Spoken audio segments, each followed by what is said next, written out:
Hey people, what is up? I hope you're doing well, because today we're going to have some fun and we're going to exploit Serum's noise oscillator. And I'm sure some of you are about to say it's just a sampler, what's special about that one? Well, what's so cool about it is how simple it is to get super creative super quickly. What's also built into Serum are those easy to use and map LFOs, filters, and effects. So you can make custom sounds and textures, risers, pretty much anything you can think of super quickly. So I'm going to show you a few creative ways to use it to hopefully jumpstart your own creativity. And as always, remember, if you enjoy this content, hit that like button, subscribe, and let's hop right in. Alright, so let's just do a quick overview here. So let's go ahead and turn the wavetables off completely and come down here to the noise section. We'll turn this on. And let's go over the options real quick. We have a one-shot option, which basically means it'll play your sample one time.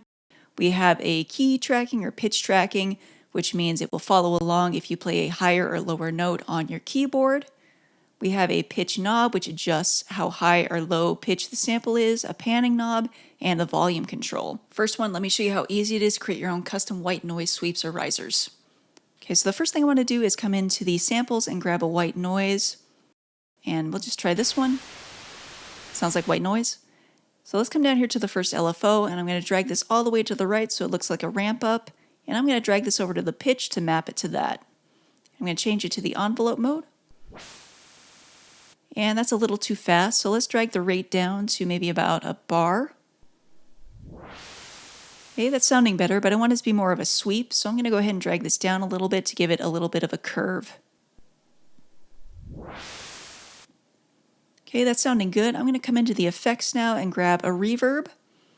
And I'm going to map that same LFO to the mix so that as the sweep nears its end, it's going to be a little bit more washed out and reverby. And I'm going to map it to the size as well so it gets a little bit bigger. Okay, that sounds cool. Next, I'm just going to grab a delay. And I'm going to adjust the filter. Adjust the timing as well. Change it to ping pong mode. And then I'm going to map that same LFO to the feedback and the mix just to make it even more kind of washed out and kind of going back and forth between both ears. And there we go. Next tip is layering in that noise with the wavetables to make interesting custom sounds. So I'm going to come in here to the noise options and pick kind of an unconventional one. I'm going to grab one of these attacks, these kick attacks. And this is what it sounds like when it's not in one-shot mode. It's kind of an odd sound. So if I turned it to one-shot mode, it's like that click you would get at the beginning of a kick. So let's turn the pitch tracking on. So when I hit a lower note, it goes lower. And you can see it's picking up a pitch there. So I want to make sure that when I hit C on my keyboard, it's showing C. There we go. And so now it will match the wavetable here when I choose one. And I'm going to pick one that's more suited to a bass. So maybe this one. They're in tune. I'll take it down an octave.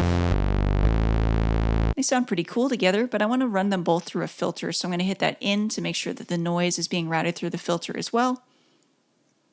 And then I'm just going to create kind of like a shark fin envelope here to map to the filter to give it a little bit of movement.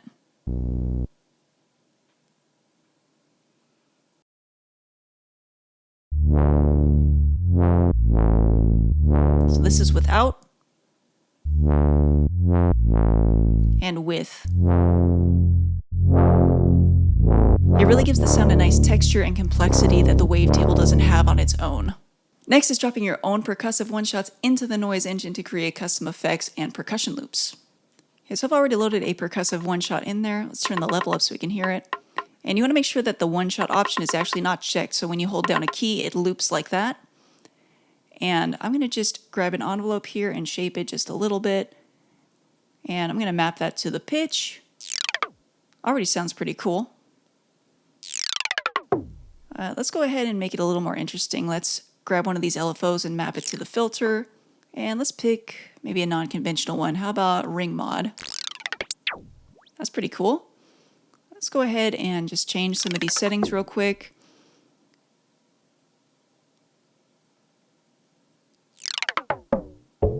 Cool, and that's how easy it is to get custom effects and percussion. Next one is a super simple way to get that old school tape stop or wind down effect. So I've loaded a melodic loop into the sampler here. Sounds like that.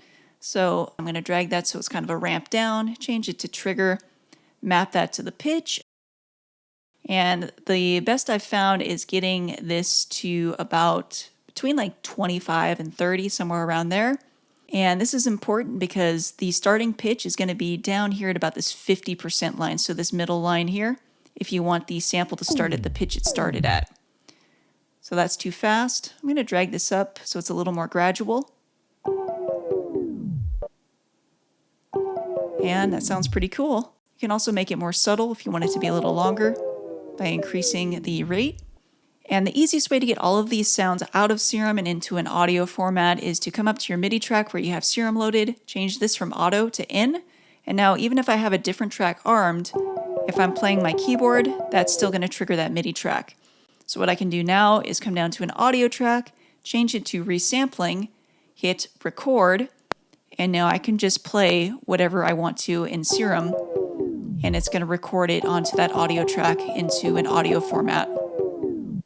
And that is going to do it for this one. I've got more beats from scratch videos on the way, some atmospheric lo-fi, deep house, R&B, a little bit of everything. So if you don't want to miss any of those, make sure you subscribe to the channel, and I will see you in the next one.